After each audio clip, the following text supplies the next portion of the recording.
Hello and welcome to Growing and Eating Plants in Yoga Pants at my Yoga Barn. My name's Rebecca Birdwell and welcome to my kitchen. Today we are going to be making kombucha. So it is kombucha time. And what that means is that we are out of kombucha to drink in the fridge. And we don't have any backups right now, which was my mistake because I waited too long to make my next batches. So I am going to show you guys how to make one batch today, and I will continue to make another batch after I leave you, but I'm going to wait on my large production of kombucha another week or two even. So let me tell you what kind of where we are. First of all, we are today is April the 21st. Yesterday was 4/20, and today is the 21st of April. We are still in a COVID-19 pandemic and still staying at home. So thank you for joining me today. Let me show you where I started this morning.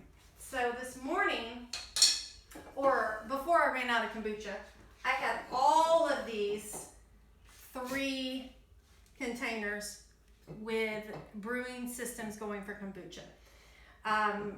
This morning they were all down, we had drank them all, so they were all down here, and each one of them had a large SCOBY in the bottom of the container. So what is a SCOBY? Well, a SCOBY stands for a symbiotic culture of bacteria and yeast. And yes, it sounds really gross, but again, if you've been watching my videos, being on the homestead has a couple of gross things that are very beneficial to us, including the chicken poop in a previous video, including the worm poop in a previous video. So if you are going to be grossed out, this will be another video for you to be grossed out about.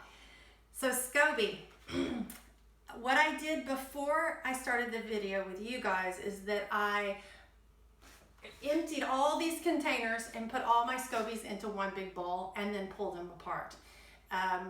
The mother SCOBY produces babies, and so as you do this process over and over again and continue brewing, you're going to have an additional layer of growth on each one of your SCOBYs. You could have one of these whole things if you left it alone, kept feeding it maybe, you would have a whole thing of SCOBYs. So what the SCOBY does is it ferments, or it reacts with the sugar that you feed it. It eats the sugar and then it ferments your tea and makes it into kombucha. Kombucha is a liquid drink they're all liquid, right? With probiotics that are good for your body. And I started making kombucha because we were buying kombucha from the grocery store, and I'm really into reduce, reuse, recycle. And when I would go to look at my recycling bin, it would be full of kombucha bottles. And I said, there's got to be a better way to do this, and we should be able to make our own kombucha. So that's how it started. The actual learning process started when I had an event here at my yoga barn. It was called Cat, Cow, and Kombucha, which was a event where we did yoga, and then my dear neighbor Rachel taught us all how to make kombucha. So hopefully when we get out of COVID-19, we'll be ready to do that event again, and everybody can come over and visit and drink coffee and learn how to make kombucha again.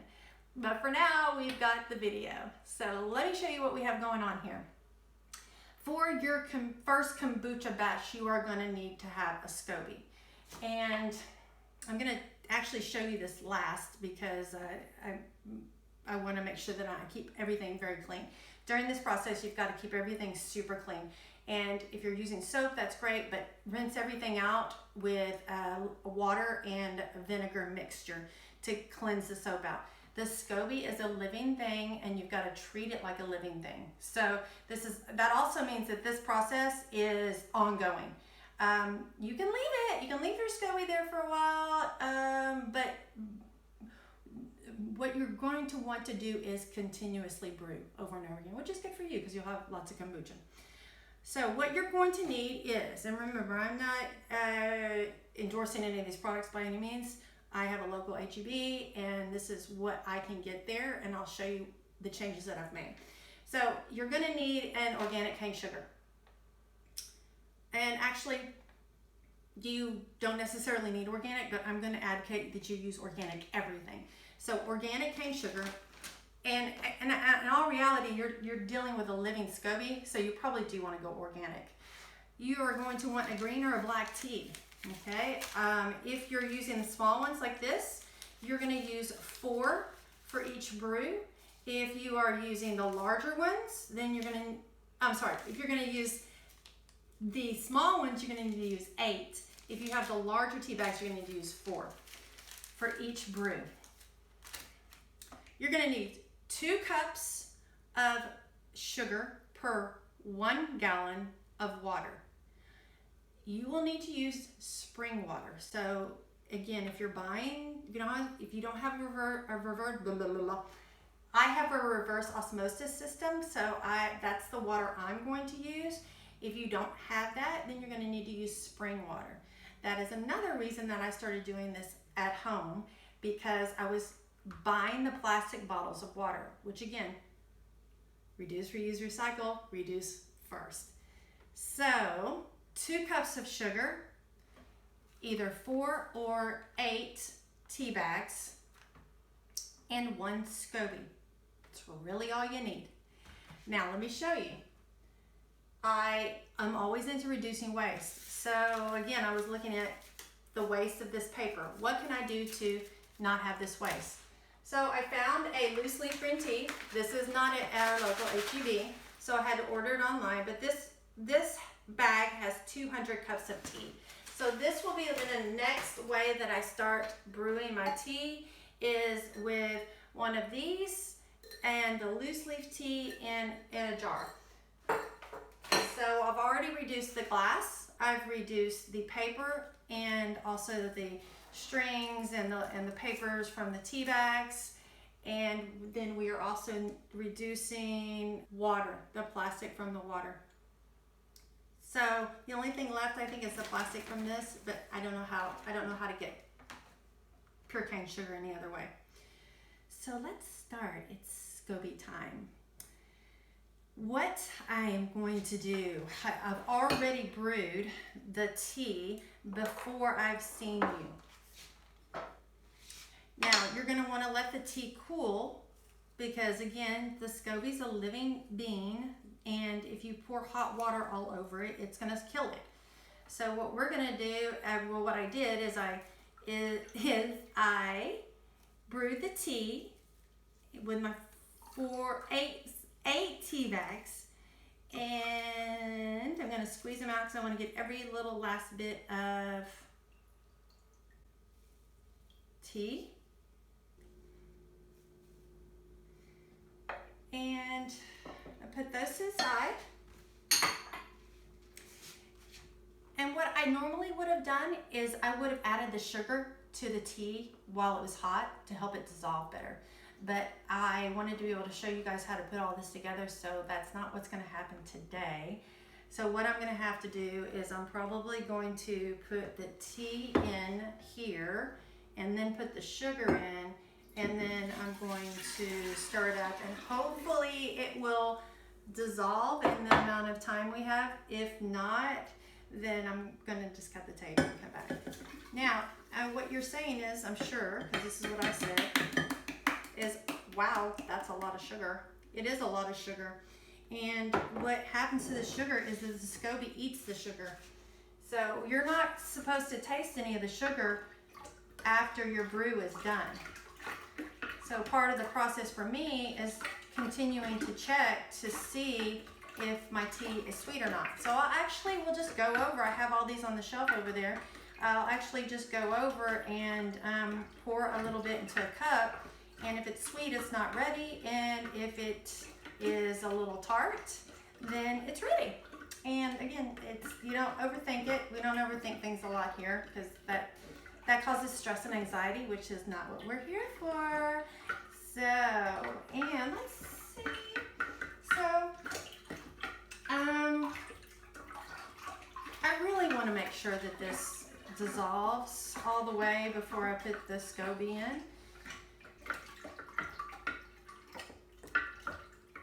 So you could probably brew your kombucha in any container that you wanted, but I really like these containers with the spouts.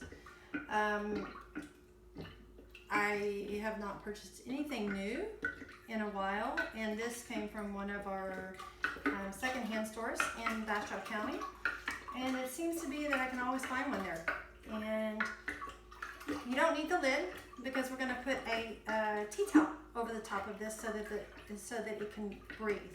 All right, that looks great. Let's do this. Let's see that SCOBY. I am going to pour this water. Remember this, for you, it would be spring water unless you have a filtration system in your house. And this gets kind of messy. I did it last time, so let's see. I don't want to use a spout. It didn't, let's just do it. It's really messy. It doesn't pour very well. So I probably will use another cup of water.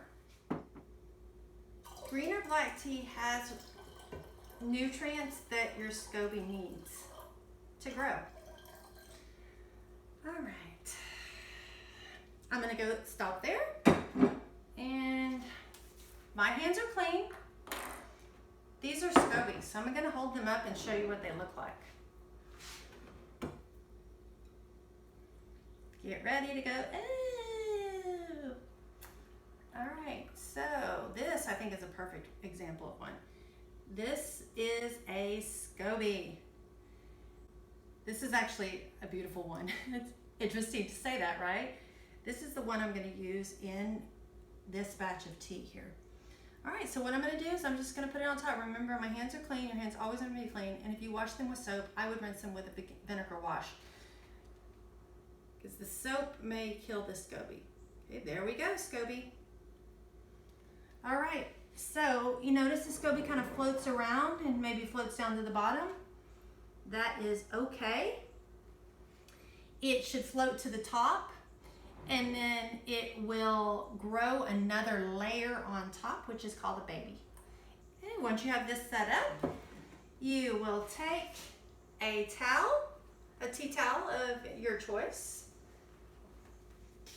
put it over your SCOBY container in your brewing system, and then put a rubber band around the top. And then you let this baby brew for 7 to 14 days. I've heard sometimes 30 days, but I've never had a brew that's lasted that long. And now this is a new baby SCOBY, so it may take a little bit longer because it doesn't have what's called the mother on the bottom. But like I said, you just go and you taste it, see if it's ready. And what I have learned is that you can drink it straight. So what I do is I bottle it into just containers like this and I put it in my refrigerator.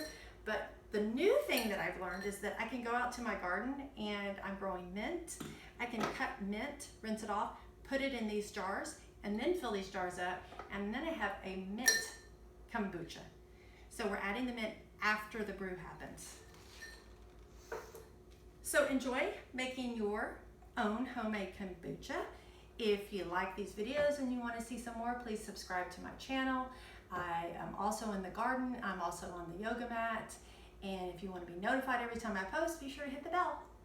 And remember that you are watching Growing and Eating Plants in Yoga Pants at my yoga barn. My name is Rebecca Birdwell, and thanks for coming to my kitchen today.